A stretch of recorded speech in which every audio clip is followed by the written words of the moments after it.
네, 음주운전으로 논란을 빚은 배우 김세론 씨가 의외의 곳에서 포착됐습니다. 본인이 직접 카페에서 아르바이트하는 사진을 공개했는데요. 구자문 차장님, 네. 그런데 오히려 논란만 커지고 있는 것 같습니다. 네.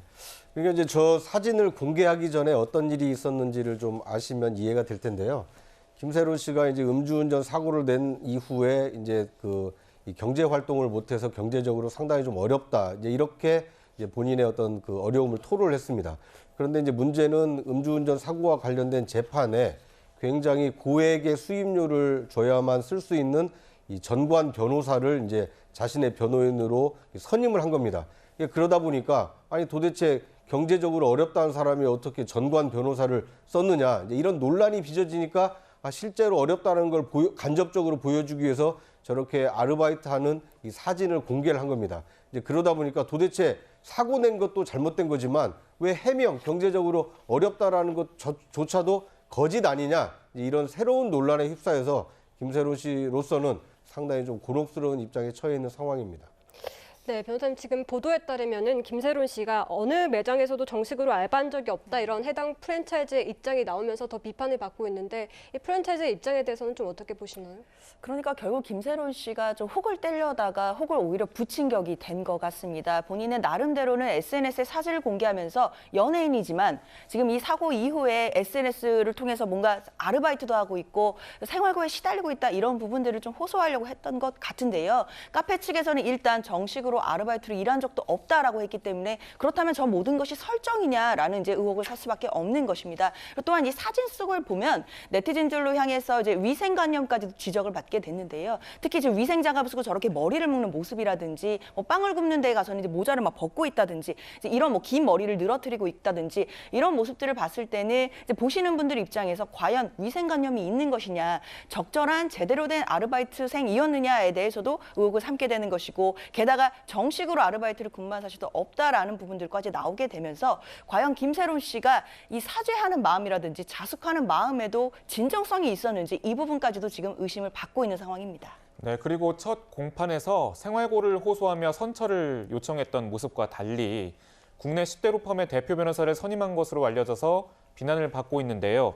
서정 변호사님, 법조계에 계시니까 이게 과연 엄청난 비용을 들여서 선임한 변호사가 맞느냐 어떻게 생각하시는지요? 아마 근데 그 10대 로펌에 대륙 아중과 이쪽 쪽에 선임을 했고 두 군데 로펌을 선임했는데 제가 알기에 음주 사건에 두 군데 로펌에 6명의 변호사 진짜 30년 제가 변호사하면 처음 봤습니다. 음주운전에 사건 자체가 이게 아주 간단한 사건 아닙니까?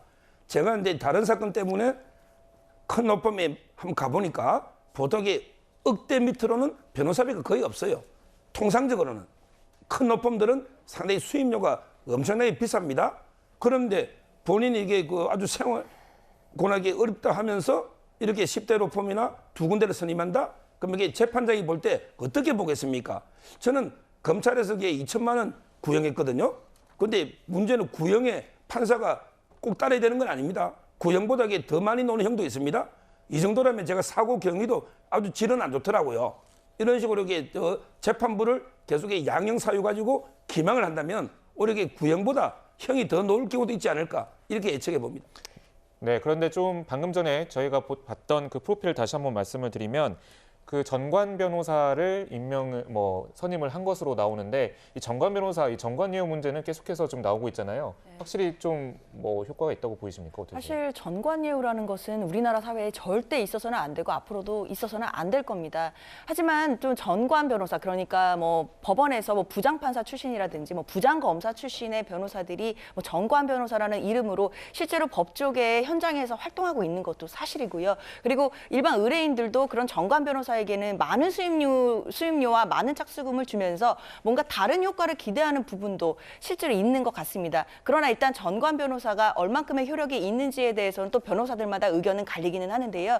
일단 많은 것을 기대하고 뭐 착수금이나 선임금을 많이 주는 것 자체가 전관 변호사가 뿌리 뽑혀지지 않는 또 원인이기도 하기 때문에 전관예우에 대한 문제는 사회 큰 틀에서 봤을 때는 앞으로는 절대 없어져야 되는 그런 병폐인 것으로 보입니다. 네, 김세론 씨 측 변호인이 직접 입을 열었는데요. 그 내용 함께 보시면요. 그간 벌었던 돈을 가족 생계를 부양하는 데 써왔고 또 광고 등 위약금을 물게 되면서 생활고를에 시달리는 게 사실이다. 이 수입료도 보통보다 낮은 수준이다 이렇게 밝혔습니다. 차장님, 네. 아무래도 이렇게 말을 직접 밝히는 것은 이 재판에서 선처를 받기 위한 전략이라고 봐야 될까요? 그러니까 이제 논란이 워낙 되다 보니까 이제 해명을 저렇게 한 것으로 보이는데요. 이게 뭐 변호인의 경우는 이제 재판 결과로서 자신의 실력을 입증하면 되는데 워낙 지금 많은 국민들께서 좀 이렇게 뭐 일부는 분노하고 계시고 일부는 납득할 수 없다 이제 이렇게 의혹을 제기하다 보니까 해당 변호인이 나서서 저렇게 해명까지 하는 지경에 이르렀습니다. 물론 김세론 씨 입장이 이해가 안 되는 건 아닙니다. 공인으로 굉장히 잘 나가는 연예인으로 살다가 하나의 사건 그 사고로 인해서 자신의 운명이 이제 크게 바뀌었기 때문에 자신을 최대한 보호하고 싶어하는 그런 마음에서 정관 변호사를 썼을 텐데 문제는 그 이전의 해명, 자신이 그 사고 이후에 굉장히 경제적으로 어렵게 산다라고 했던 그 해명 때문에 오히려 정관 변호사를 선임한 것이 지금 또다시 논란이 되고 있습니다. 그러니까 정직하게 해명하고 국민에게 어떤 양해를 구하고 용서를 구하는 이런 진정성 있는 사과가 선행이 됐다라면 어땠을까 하는 좀 아쉬움이 남는 대목입니다. 알겠습니다. 논란되는 사건까지 짚어봤습니다.